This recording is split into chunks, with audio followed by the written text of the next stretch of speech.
Hello, everybody. Welcome to Quantum Witch Cafe, your safe place to talk about everything paranormal, fringe, UFO, UAP, you name it.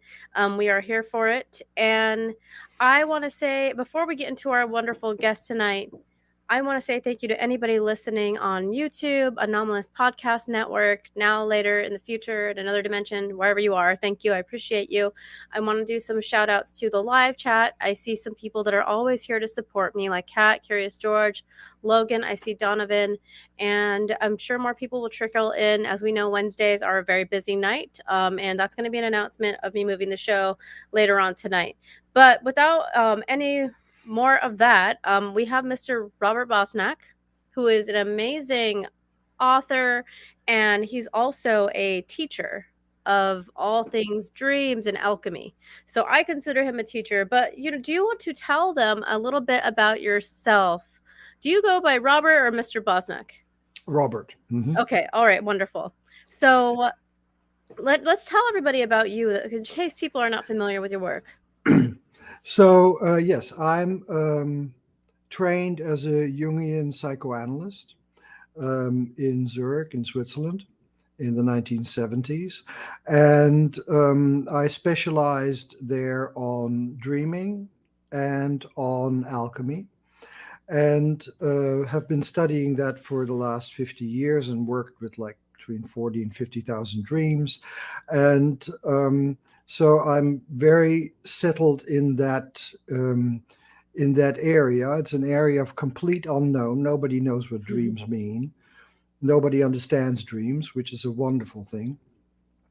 And but when you sink into a dream, when you go into the dream world, it becomes absolutely fascinating. Well, you know that. And so in about 15 years ago, when I was giving a paper on alchemy, an academic paper, I found that there was a transmutation from lead into gold that had taken place in 1666, that was reported by several very reliable witnesses, that there was actually a transmutation from lead into gold. So I started to study it, and there was a lot of historical material about it.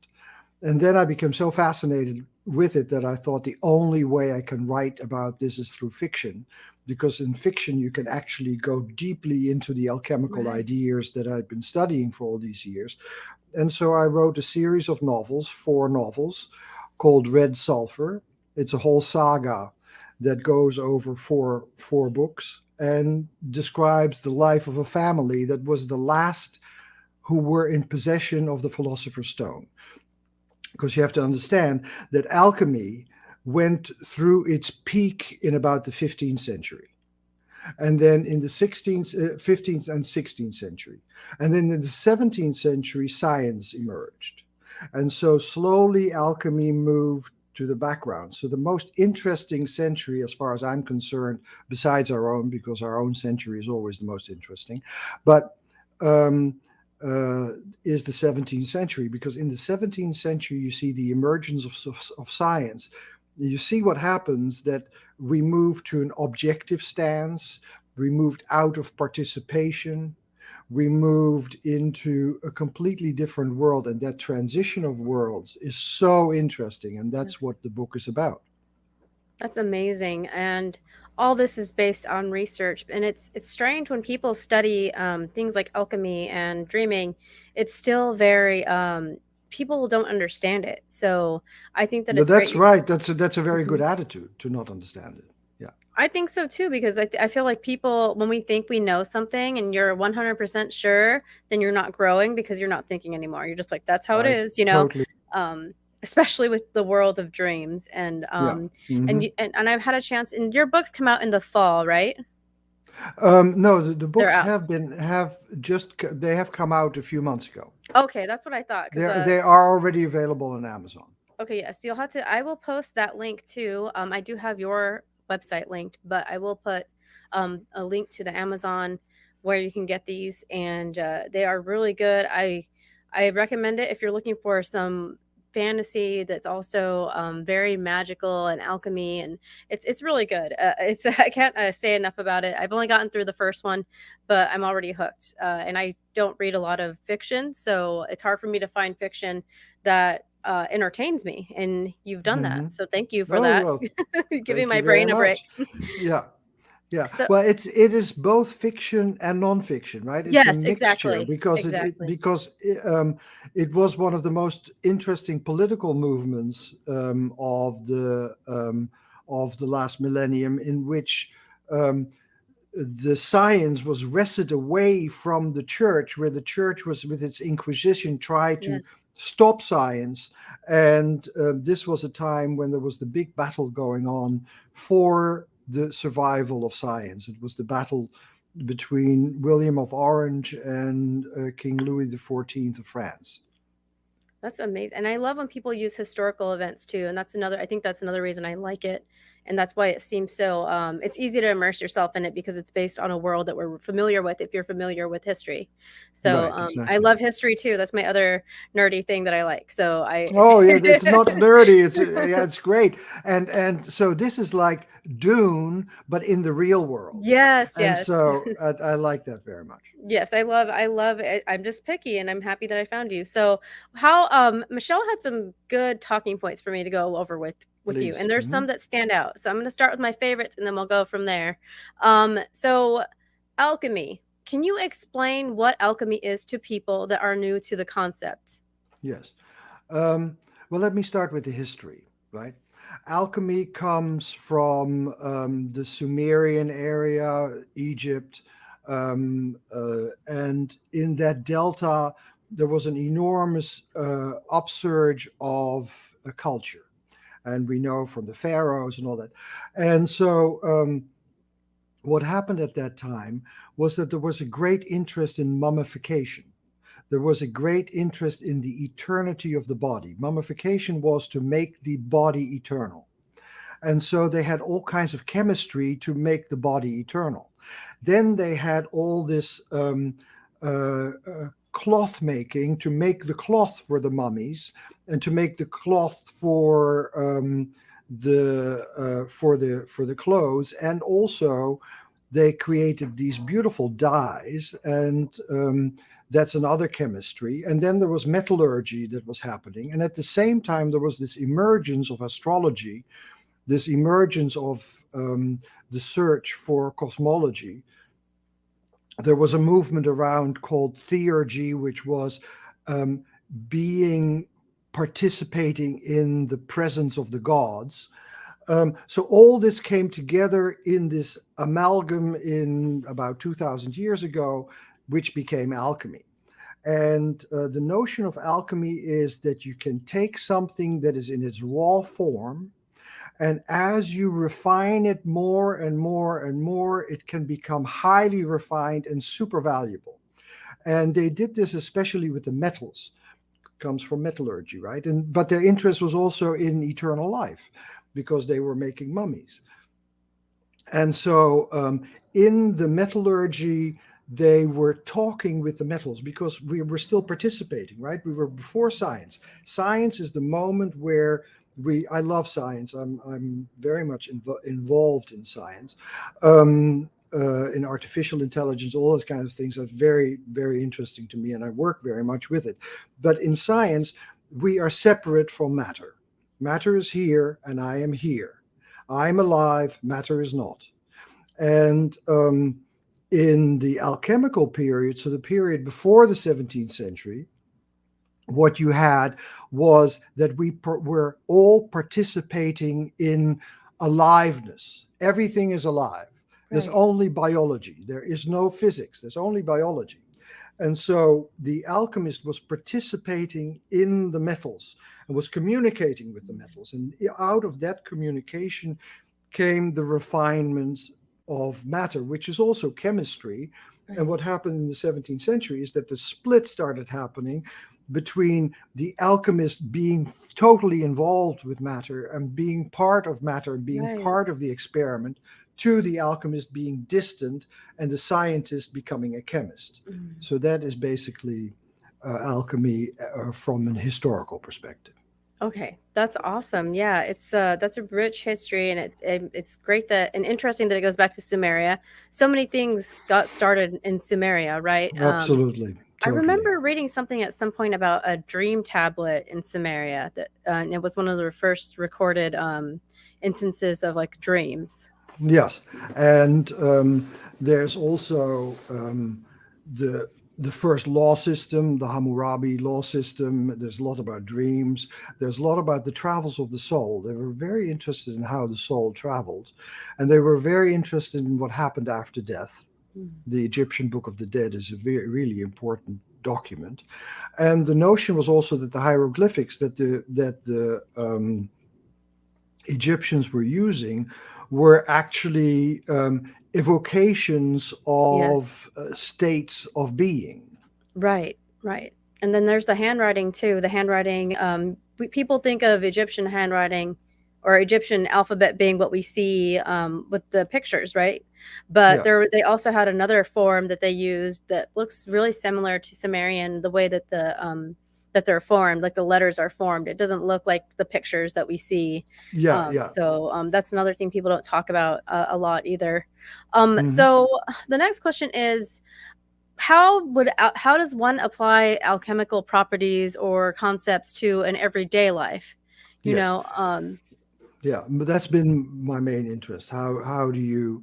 Because it's otherwise just a historical thing, right? If we can't use it now, why right, bother? Um, well, um, if you go from the perspective that we all have raw talents, everybody has raw talents. You can't do very much with raw talent because it just doesn't go anywhere. You have to refine your talent. So the raw talent is what the alchemists call the prima materia. And so as you go and learn a craft, you begin to refine that prima materia and you set up a communication between you and the craft. And as you set up that communication between you and the craft, not only does your craft become more refined, but you become more refined as well. So it's a mutuality because, like, for instance, if you learn to play an instrument, as you learn to play an instrument, not only are you getting better at the instrument, but you're also becoming a musician. And a musician is a different person than you were before you were a right, musician. So there's a transmutation that's going on both in the instrument and in the self as an instrument. Um, and that goes through a series of transmutations. And the alchemists describe the series of transmutations, and they do it very interestingly by way of color. So they have a color scheme, a movement through the colors where you move from green to red. So it's very different from our usual spectrum. right. And do you want me to describe the color scheme because it would be Yes, of because I interest? want to know how people can use the colors kind of in their various, like you mentioned music. Some people meditate, some people, Mhm. anything you create, you can kind of put these concepts to, right? Yes, absolutely. Because it's the art of arts, right? It is the overarching art. That's why it's called the great art. It is, yeah, you can apply it to anything. So the notion, and one of the important things, of course, to know with alchemy is that um, all these things that I'm describing happen simultaneously. And then, in order to describe it, you have to stretch it out over Mm. time. But everything that I'm saying is happening simultaneously. But I'm going to stretch it out over time to be able to describe it to you. Otherwise, I would just say, boom, and that Right. wouldn't do anything, right? Um, so it starts in green. Green is the color of springtime. Green behind the ears, greenhorn, beginnings. Everything is green and fresh and alive and natural. Um, that then turns to black, to negredo. It has to go through rot. Mm. It's like a compost pile, right? At first, a plant is green, but after a while, it begins to rot. And so everything has to go through a period of rot. Now, that's a very important thing to know, because otherwise, when you feel rotten, you think something's wrong. Mhm. But actually, it could be that something is going through a rot within your world, and it has to go through a rot to come out the other way and start to Yes. transform. Because the creative process in itself is destructive, right? It has to destroy what happened previously. And that happens in the Nigredo, the black phase. It's the black of night. And you see wars going on, fights going on, oppositions, Mm. dog fights, all these kind of things are Yes. part of that black. And then at the deepest point of black, at the nadir of black, there are no feelings. In the beginning there are feelings and wild and Right. oh wow, but then nothing.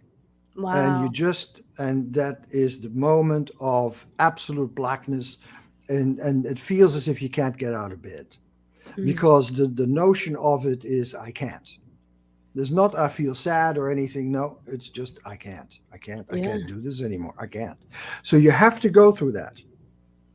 And then what happens is the dark blue begins to come up, and the dark blue is the blues, like Billie Holiday's Strange Fruit. The blues of looking back and see all the things that you've lost, all the horrors that you've been through. And that is a process of melancholy, but Mm. images start to come in. It's no longer just I can't, but I'm Right. sad, I'm lonely, I feel that I've lost everything. So that is the movement into the blues. And as you move through the blues, then you get to a moment where it begins to sparkle. And Mm. because what happens is the old has been suffered away, and out of that comes the core. Now, the core in alchemy is very interesting because many of the alchemists were atomists. We believe that at the core of the atom, we as scientists, as people after the 17th century, believe and people who are after Einstein, we believe that at the core of the atom is this enormous energy, Right. right? It's the nuclear bomb. Yep. It's E equals mc square. So the E is enormous because the mc, the matter, and the c is the speed of light, gets squared, and so it's an enormous amount, Right. an enormous number, and very powerful. But for the alchemist, at the core of matter lies the creative spark. Oh, wow. So it is not energy, but the creative spark. So as all this gets washed away, as there is a washing off of all this darkness and this sadness, suddenly a new spark begins to come in, the new spark of creativity. And as you begin to sense that new spark of creativity, that is called the peacock's tail, or it's called the heaven. It's blue, it's light blue, and then it moves into white. Now, white is the color of reflection, it's the color of silver. So, Mm. silver begins to reflect. So now you begin to sense in you begin to reflect on that new spark that has come in, and that you can begin to see the image of. You begin to see the spark begins to spark off new images, and as it sparks off new images, then what happens is that it moves into the yellow. These new images cannot be put into the world right away, but they first have to put into the earth. They have to be put into the body, so that they will start fermenting the body. As they ferment the body, that's the yellow, the citrinitas. And then as the body ferments, action begins to come and arise out of the body. And that action is red. And as the action comes out of the body, then it can move into the world as something new. And that is the gold. That's amazing. And I feel like everybody's been through that process in their life one way or another. And Absolutely. so, and we do, some of them might be shorter Mm-hmm. journeys of that color scheme or the color Mm-hmm. what is it called? The journey of the colors? Uh, um, it is the refinement of matter. It is Okay. the creating value out of matter, Okay. Yeah. And we do that, every, making right? life more valuable. That's amazing, and I've seen some people talk about alchemy, but I'd never understood it. I've never heard. I haven't really read a lot about it. It's something that's always Hmm. fascinated me, but I didn't really research it. So that is very cool. That you can apply that to so many things, and also how different the colors move, because um, we always think, our normal color scale, right? Or chakra Yeah. colors, how those go. Hmm. So, and it's interesting the colors that are involved in Native American practice. My aunt, my dad's side's Native American, and at her wedding, he had the priest had a ceremonial, um, like almost like a small rug, and Yeah. it was divided into the cardinal colors, which was, Yeah. black, white, red, and yellow. So Yeah. it's Yeah. just that, That's. these Mhm. colors mean something. They're everywhere. And they are in all cultures. Those are the culture. The most are white and black, and then come yellow, and then come green. Those are the most usual primary colors in all the cultures. Yes, it would be so beautiful to see that animated too. So if any of you are Yeah. talented, because I can Hmm. see it, I can tell you're a writer because I can see it in my head as you're describing it as like a Uh journey. huh. So Uh I huh. love that. You're great at speaking. So there's an interesting concept that I only heard of when looking into your work, and it's voluntary imagination and involuntary imagination. Hmm. What Now is that? yeah. So the voluntary imagination is let me imagine a house, and then I see a house in front of me. Now let me imagine a skyscraper. I see a skyscraper in front of me. That is voluntary. I'm calling this up Right. voluntarily. The involuntary imagination, which is what I'm interested in, I'm not very Mhm. interested in the voluntary imagination. The Okay. involuntary imagination is exemplified by dreaming. Okay. You find yourself in a dream, and you find yourself in a real world that surrounds you, and you are in that reality. Well, as a Native American, I don't have to tell you anything about it, because that's what very much is in many indigenous cultures. Right. You're surrounded by Right. imagination. You're The surrounded. dreams are very serious matter. Like, it's not just like, Very "Oh." serious. Oh, yeah, absolutely. Yeah, yeah. And nobody in indigenous culture says, "Oh, it was just a dream." No, no, Yeah, no, no, my no, grandma never was like, j it was no we never heard it was just a dream, even if it was no, a bad no. dream, so. Yeah, yeah, no, no, no. And so that is really important, and that indigeneity we need to bring back to Western culture, because we've gone through this period that started in the 17th century, where we had this time of making imagination be the opposite of reality, whereas Right, before that, imagination was a form of reality. Like when you're in a dream, you know that you're in a real world. It's a real world while you're dreaming. It's completely right, real. And then out, when you wake up into your culture. So if you wake up into a scientific culture, you say it was a quake in the brainstem that the cortex is trying to make right, sense of. If you wake up in Aboriginal culture in Australia, you would say it's something about the ancestors and the right, communication with the ancestors, communication with the land. It right. is dreaming for the land. So it depends very much what culture you wake up in, but I am very much interested in what happens while we're dreaming. Yes. So in my work, I've developed flashbacks so that you can flash back into the dream, and you can participate in it again and see it from many different Oh, wow, that's perspectives. very interesting. And so that's also the way that I wrote Red Sulphur. I let that world take place around me, and I just observed my characters. And when Oh, I wow. tried to make them do something, it always went wrong. I had to wait for them to act, for them to Right. do so. I was in that environment, and I was just observing what was Wow. going on. So the Red Sulphur books, started as dreams, or they came to you in a dream, or you entered No, the no, dream no. world? I entered the dream world. I Okay. entered. I entered their world, That might sound crazy and to some of you people listening if you haven't worked with your dreams before. So, and there are people that are like, oh yeah, I could just go back into a dream, or oh, I woke up in my dream. They lucid dream, but just naturally. But then there's this set of people that are like, they're not able to do it at all. They right. could never. They could. I don't want to say never, but they see that they cannot. They think they cannot go back into dream world, and it's Hmm. kind of accessible. that realm's almost accessible during deep meditation as well. Hmm. But so Yes. how is lucid dreaming and the dreaming that you're talking about, where you re-enter a dream, how do those compare? Um, well, they both take place in what is called the hypnagogic state. Um, the hypnagogic state is the state that you pass through as you move from waking to sleeping. It's called sleep onset. And in this hypnagogic state, there are um, uh, two different parts, you could say.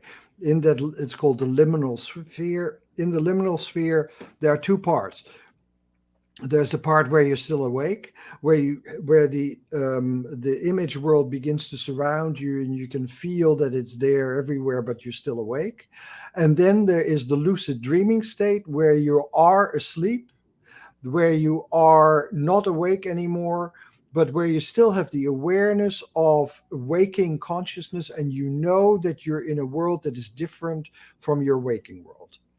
And then when you fall deeper into sleep, when you fall deeper into dreaming, then you don't know that anymore, and you are in a single reality, and that single reality is the dream reality.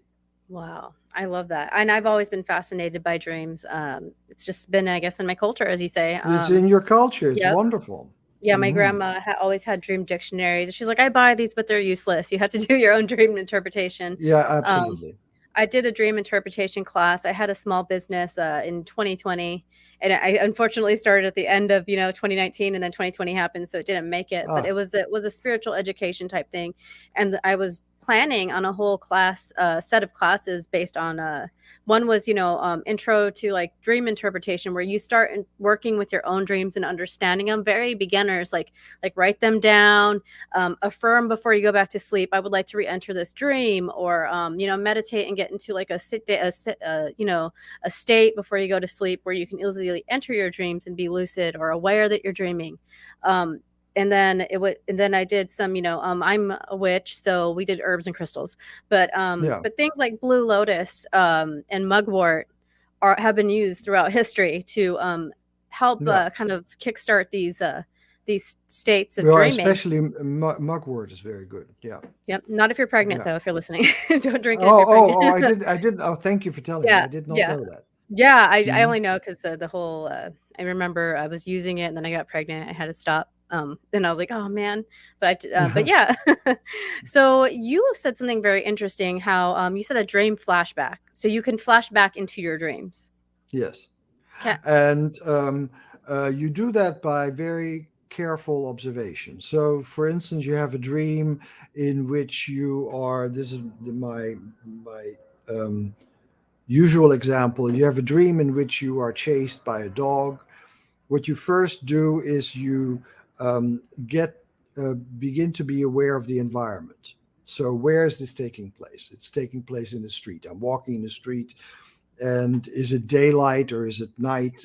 It's twilight, and I sense the twilight, and it's a slight rain that is coming down, and oh, I can smell it. Oh, and the street lights are coming on, and I'm walking, and then I notice the dog behind me, and I begin to feel uncomfortable because the dog is behaving weird, and I begin to feel in my body uncomfortable. And as this all happens, the environment begins to establish itself around you. The dog is now present. You feel it in your body. You can begin to feel how you're starting to run, and you run away from the dog, and you can feel it all throughout your body.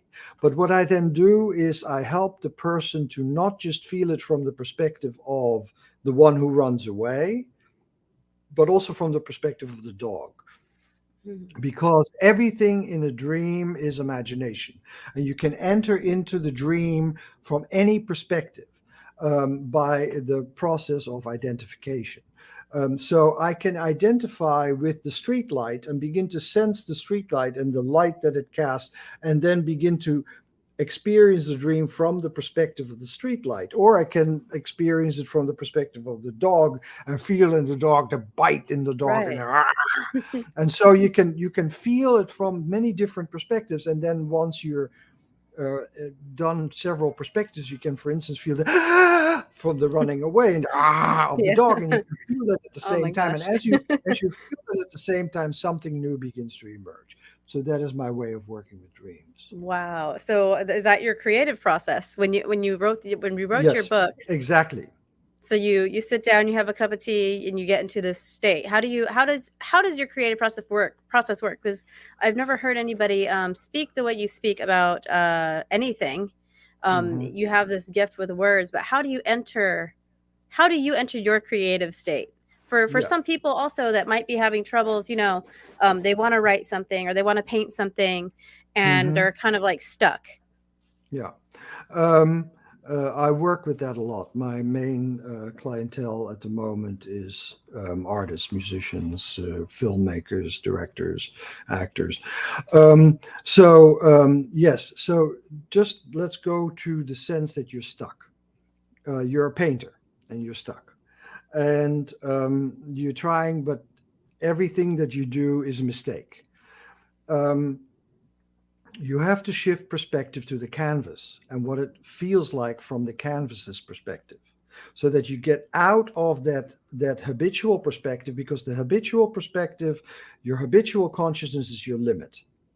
And so if you can get out of your habitual consciousness into another state, then you're out of that limitation. So for instance, you can go into the canvas and you can begin to sense the quality of the canvas, the way that it's stretched, and you begin to feel the presence of the canvas, and you begin to sense the paint that is already on it. And suddenly you're in the canvas and you begin to sense it from the perspective of the canvas. And then you let the canvas paint itself. And then you take your brush and you follow what the canvas is telling you to do. Wow. The same thing is true. Like, I started doing this with actors. We developed a method that became a rehearsal method for the Royal Shakespeare Company in Stratford in England. And what we do is we get the person into character, and we go to a place where the actor no longer knows what happens to the character. The character and the actor have become split. And what we do then is we help um, the actor to be in the last moment of where they still knew what the character was doing, to the moment where they don't. And that moment we have into the body, and then we ask them to record their dreams for the next 3 nights. And what then happens is that we take the dreams that are being dreamt as if they're being dreamt by the character. And so then the character begins to dream.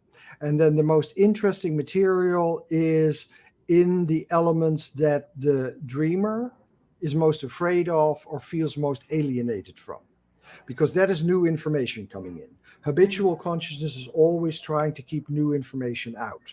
Habitual consciousness is by nature conservative. It doesn't want new information because then it has to change, and we don't want to change.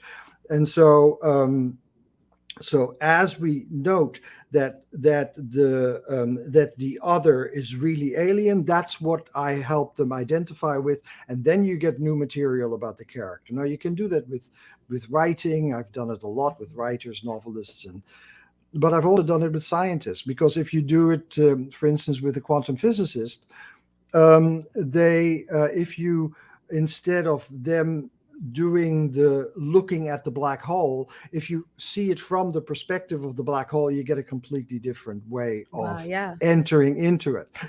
And so or if you are researching a disease, if you are able, and you can look through it through the microscope, if you can experience it from the perspective of the bacillus or from the perspective of the microbe, you get a completely different perspective. So what I am helping people is to shift out of this habitual perspective into non-habitual states, and there you get the most information because that's fresh. Oh wow, that's really really interesting. And how you described alchemy and how you're approaching this is very alchemical. Yeah. You're merging with these things, like it's like you said, everything to us is either inanimate or animate. But when you make Hmm. everything animate, you can step into it, and see things completely differently.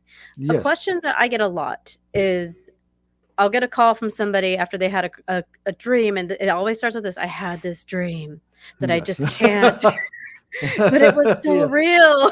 Yeah, yeah, yeah. It is um, real. Yeah. and I work with people. I mean, I don't do it as a profession, but I work with people. I'm like the weirdo people call when they can't tell, like they're, Yeah, yeah, yeah. they don't want to scare people, Yeah. so they tell me, and I'm not, I'll listen. So how would you walk somebody through processing a dream like that, where the dream was like they either were lucid in the dream and then they woke up and they were still kind of like their energy was still almost there, or it felt so real to them. How do you help people process things like that? Because that's a question I get over and over again, and I tell people, you have to start writing these things down, and then the more you're kind of meditating on them, it'll kind of you'll go back and you'll figure it out. It'll happen again. Well, the most important thing that for me where I start is that dreams are real. While you're dreaming, it's a real event, and it is only your culture that tells you that it's not real. But while you're dreaming, and then there are other cultures like the culture that you come from that tell you that it's real. But the usual Western post-scientific culture says that it's not real. But from the perspective of dreaming, it's real. So that you feel it, that it is so real, that is actually the feeling that you have with every dream, that it's Mm, completely real. Lucid dreaming is a great exception. It is the moment where you know that you're dreaming, but that is maybe 1, 2%, 3% of dreaming, 1%, right. I think. 99% of dreaming, you don't know that you're dreaming. You're in a world that is entirely real, that feels entirely physical, that presents itself as utterly real. And so that I would start with. And so then I say, well, and it's possible to get back to that reality. And the way that you get back to that reality, and then I do my little spiel about the dog dream, Yeah. that you can actually get back into it by carefully observing everything that you remember. So you move back through the narrative, but as you use the narrative, slowly you get into the environment and then you drop the narrative, because the narrative is usually the least interesting part of a dream. Right, right. It's all the random things that are happening in this huge world, and Yeah. now that I'm listening to you talk and hearing about your creative process, it makes a lot of sense why your books create like an actual world, Mm-hmm. And I think that's about like J.K. Rowling. I'm like, all that just came out of her, and it's the Mm-hmm. same with your books. Like all of No, no, that no, just no, no, like no, a no, whole. no. It didn't come out. No, no, no. That's not what happened. She was sitting in the train and Harry Potter came walking to her. It Oh, didn't come out of her. no, you're Harry right. Potter Okay, walked to I'm her. I'm not So applying my it's alchemy teaching that I just learned. right.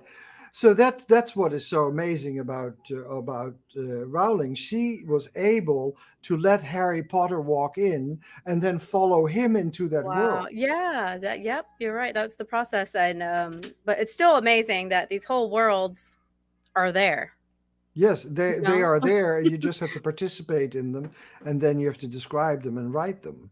But they are there. That, Hogwarts is there. absolutely. And I there's gonna be a bunch of Harry Potter lovers going, "Yeah, I knew it." No. But yes, and your world's very expansive in your books too. And I think that some of the stuff that is in like your writing could only come from that process, because Yes, it's not like anything else that and it's a love story.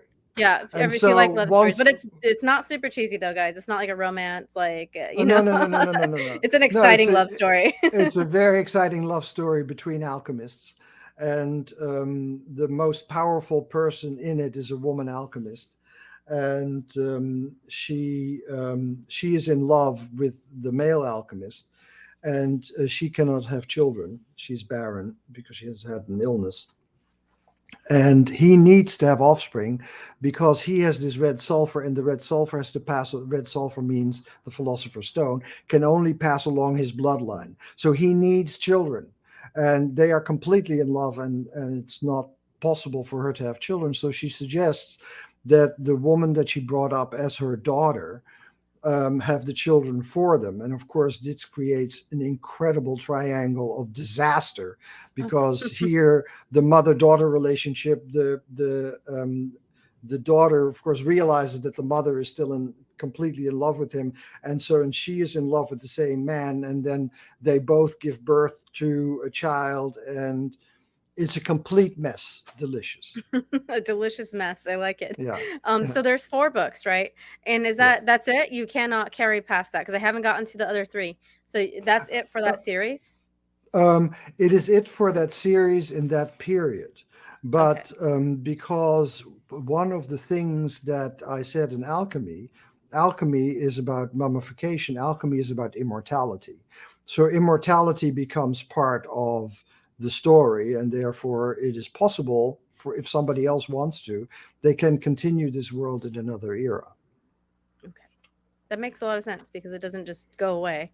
No, Um, it doesn't go away.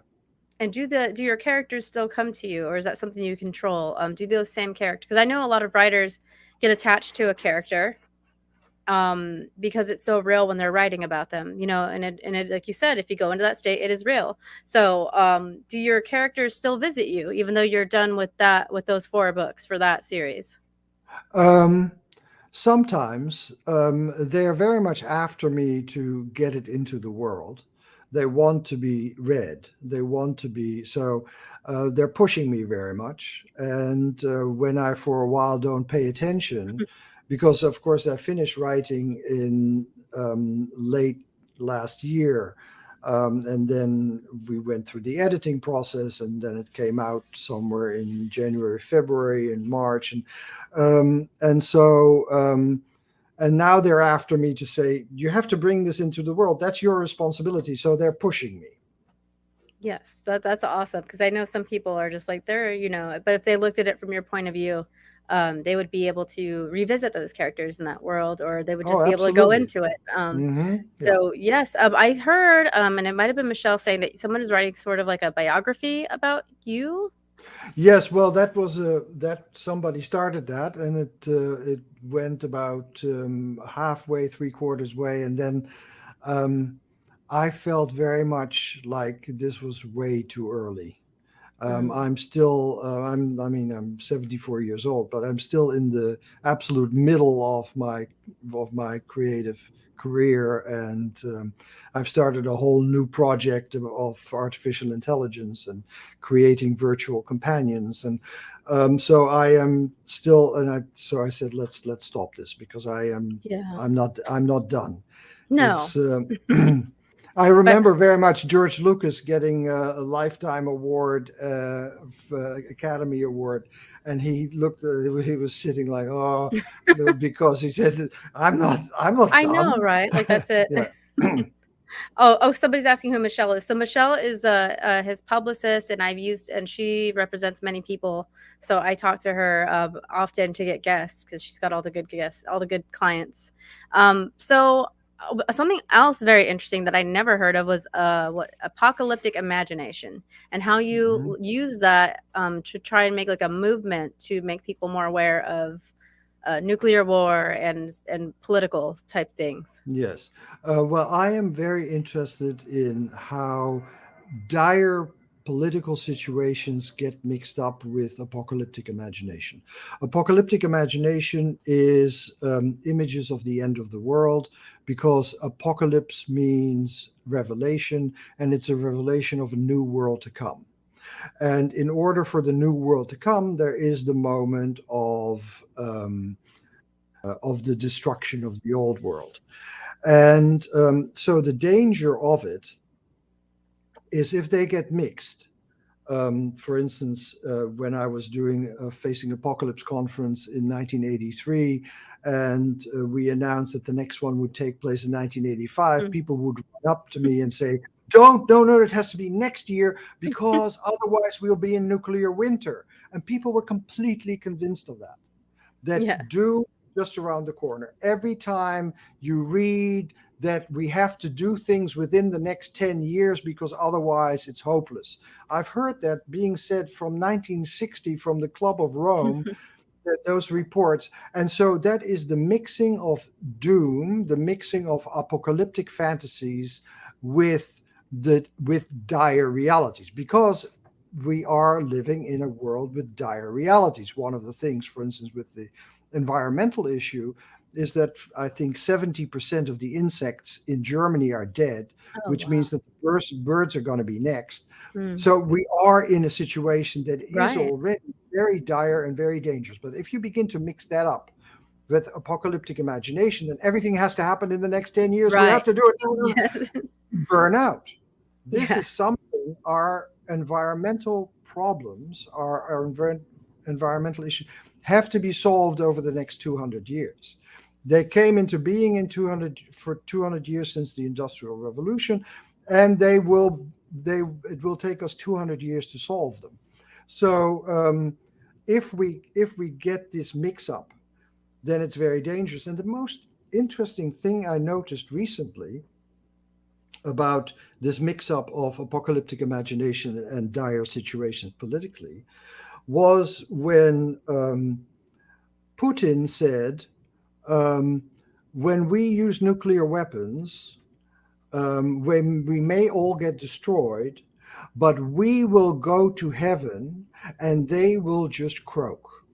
This is a statement that is apocalyptic, because Yes. in the apocalypse there is the notion of that some people will be saved. In this end of the world, some people will be saved and will go to heaven, and everybody else will be destroyed. That is an apocalyptic image called the rapture. And Right. so he's using the image of the rapture make the unthinkable more thinkable, because we're going to go to heaven. So it doesn't matter. We can throw nuclear bombs. But this is said by Putin, who has his finger on the button. Yeah, yeah. So the apocalyptic imagination, and he's talking about the rapture, the apocalyptic imagination is very, very dangerous. And so Yes. my work has been to see how these images come up in politics and how it influences politics. Wow. And you've had a lot to study, if you started your work, and when did you first start studying this? Um, I started studying it in the 70s, and then I did my first Facing Apocalypse conference in 1983. Interesting. And we've had many apocalypses supposed to happen. So Well, the end of the world is a very strong image. In the 19th century, there were, I think, 50 or more end of the world movements. yeah. So, but if the end of the world movement starts to get mixed up with politics, you're in big danger. Yeah, for sure. Because it's not they merge a little bit too much. Yeah, Uh, it is, the imagination begins to merge completely with physical reality. so I had another question, and we're running short on time. Actually, we might not have time for the question, but physical Try me. intuition and how it stems from physics. Yeah. Um, uh, well, this comes from one of the physicists that I most admire. His name is Richard Feynman. He was one of the greatest physicists of the 20th century. He was a quantum physicist. And uh, he would use his whole body to work on physics problems. Students would come into his room, he would be rolling on the floor, and they would ask him, "What are you doing?" And he would say, "Well, I can feel the wiggle, wiggle, and the jiggle, jiggle of the quanta, and I can feel them with my body." And then he does mathematics. So that is this physical intuition that he is using before he uses the mathematics. So he can feel the quantum world in his body. He moves throughout his body, the quantum world moves, and then he starts with his mathematics. So that That's is physical interesting. intuition. Yeah. A lot of And he people do said, that, he right? said, yes, yes. He said Einstein did it. And Feynman said that Einstein, the way that Einstein, for instance, worked on relativity is that he imagined himself physically flying along a light beam, and what would happen to his body as he was flying through along a light beam. What happened to his body? Feynman said that Einstein got lost when he stopped using his physical intuition and when he Oh. just became a mathematician. And because mathematics alone doesn't work for physics, it must be a combination between this physical intuition and um, and mathematics. Of course, there was Heisenberg, one of the great physicists, who says, "Shut up and calculate." So that's another point of view, but it's a point of view that I ultimately don't agree with. And But it you doesn't see, matter whether I agree right. with it or not. I'm not a physicist. Right, it's not your job. This you they have the jobs, right? They have Yeah, that yeah, job. yeah. And you see I see my sons doing this physical manifestation a lot. They're so Hmm. like never sitting still. And then they'll like when they play, they play pretend like they're in certain worlds, and their Hmm. whole body's into it. Or just how Absolutely, they express things or how they ask for things. You could see that like they get this surge of energy before the words even come out. absolutely. And So that is with play. Play is a very foundational part of our being, and it's not just us. You can already see that little dogs play and birds play. The play is something much older than we are, and in play, you're completely in imagination. You're completely taken into this world. You're in another world, and your son can, the next moment he can be a princess, and the next moment he can be a warrior, and yeah. all that kind of stuff, because it's all open, because the identifying process is still there. It has not yet gelled into identity, and that's a very important thing, and I think that we gel into identity much too quickly. Oh, yeah, we need to be able to go back, just to enjoy life and feel fully immersed in things. Like when you talk about things, you talk about immersing yourself to the point where you are one with everything. And I know people Yes. think that this term, "we are one," is kind of like a cliche statement, but it's true. Like we every matter all touches. We have string theory. We have our imagination that Yeah. like that has to sit on a plane somehow, that Hmm. we don't know. Yeah, but it's also the way that we learn. We learn through identification. So we communicate with mother, and we move together, and we identify with mother, and begin to notice states in mother, and begin to feel this world. And this identification is the first way of learning.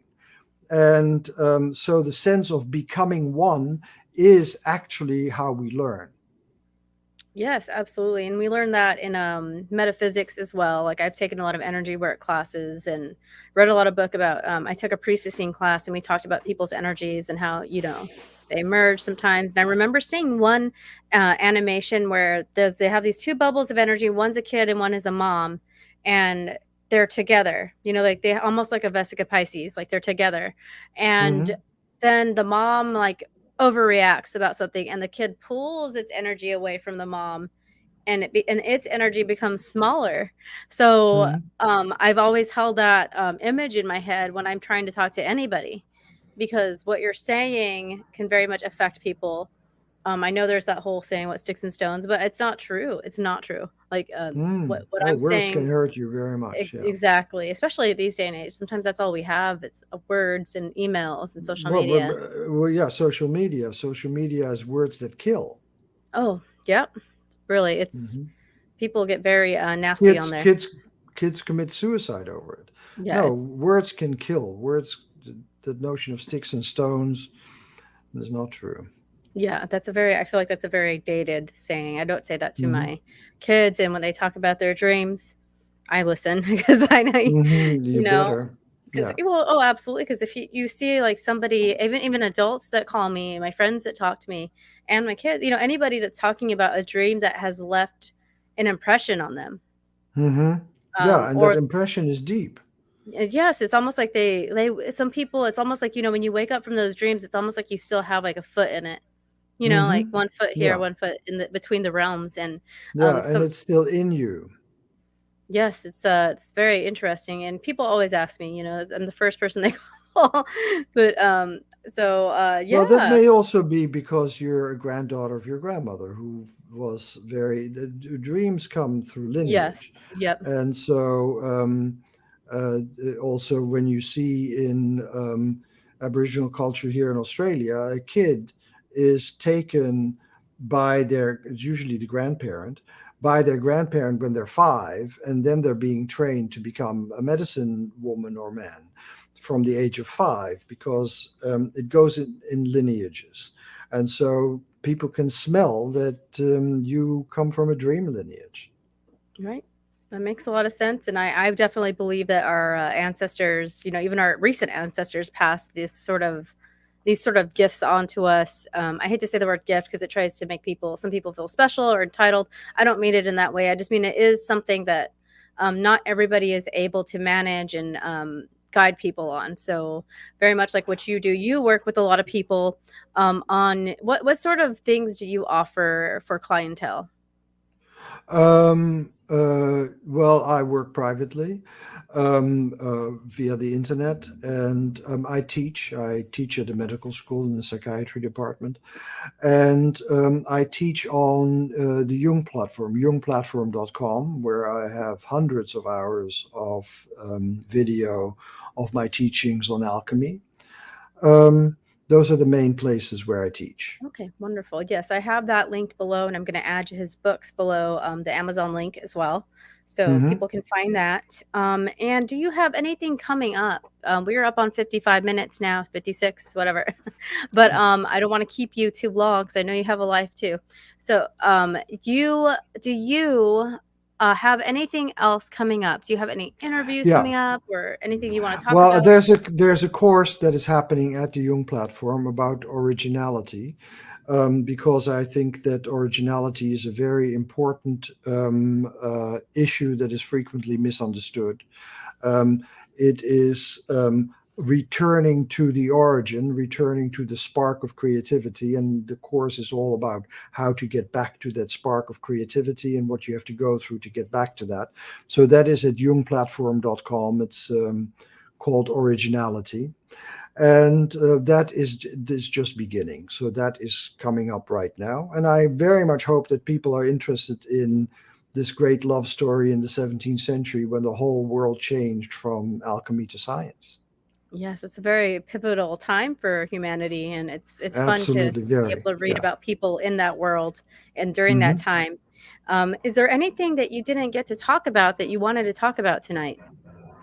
Well, yes, I had wanted to ask you a lot of questions because you Oh, seem to come from a very interesting background. So I would have much rather talked about you than about me. But uh, besides that, yeah, I think that indigenous cultures, and I have a little, tiny little bit of knowledge here of Aboriginal culture here in Australia. I'm in Australia at the moment. Um, uh, they don't have that attitude that we're split from the world. We are participants in the world. We all participate. The trees and the stones and everything participates in this world. Together we are creating a world, right, and that's a very different ecology. That's a very different ecological philosophy that makes it much more difficult to cut down a tree, right. because if you know that the tree is alive and has children that stand next to it. And Yeah. when I was walking with an Aboriginal man, he said, you see those fellas, and he was talking about a tree, group of trees. He says, you see they're moving over there because the water is over there. You can see them move. They're walking very slow, but they're moving over Yeah. there. So they're alive. It's all Yes. alive. It's a Oh, landscape absolutely. that's alive. And that's what we basically have lost Oh, in our absolutely. quest for science. But science is very important. Without science, we wouldn't have Right. this Exactly. conversation. Exactly. We had to So we merge it, wouldn't have had the internet. We wouldn't have had the internet, nor computers, nor anything. That's Right. science. So we need both. Absolutely, and I get irrationally mad when somebody cuts down a tree. My husband cut down a tree that he thought was ugly. It was like a little weird willow, and it Hmm. was ugly, but it was sweet. I don't know how to I don't know how to explain Yeah, it. yeah, no, I It felt totally get it it. was a sweet tree. It was just minding Yeah. its own business. It didn't get asked to get planted Yeah. in somebody's front yard and not wanted. Uh, And one of the neighbors didn't like it either. So I left and came back from the store, and they're chopping down my little tree, and yeah. people were laughing at me, but I was like trying to like not cry because they cut Uh-huh. down my tree, and I ended up making a Yeah. wreath from its limbs. But yeah, Yeah. so I'm this Uh-huh. crazy woman sitting, like, with tears in my eyes, trying to weave this No, poor you're not willow crazy, together. woman. No, no, no. You are participating, woman. My But poor little many tree. people don't participate anymore. Yeah, yeah. We need to participate more because you'll be more passionate too, with Absolutely. everything. Absolutely. So thank you so much, Robert. I really appreciate you taking the time to come on. And thank you to everybody that joined in the chat later on. I see Sausage Fingers, Kat, Elena joined, and I saw some other people up in here that came in. Thank you so much for joining tonight. If you joined live, if you're watching later, thank you so much. Please like, share, subscribe. I'm not good at that, but do all the things. There's other ways to support the channel in the description, and you can also find Robert's website if you want to take some cool classes and check out some of his books. He's got a lot of really fascinating books, and anybody trained in Jungian psychology is definitely interesting to read about and talk to. So Robert, hang out for a minute afterwards, and thank you to everybody again, and thanks for listening on Anomalous Podcast Network if that's where you're listening as well. Have a great night, everybody. Bye.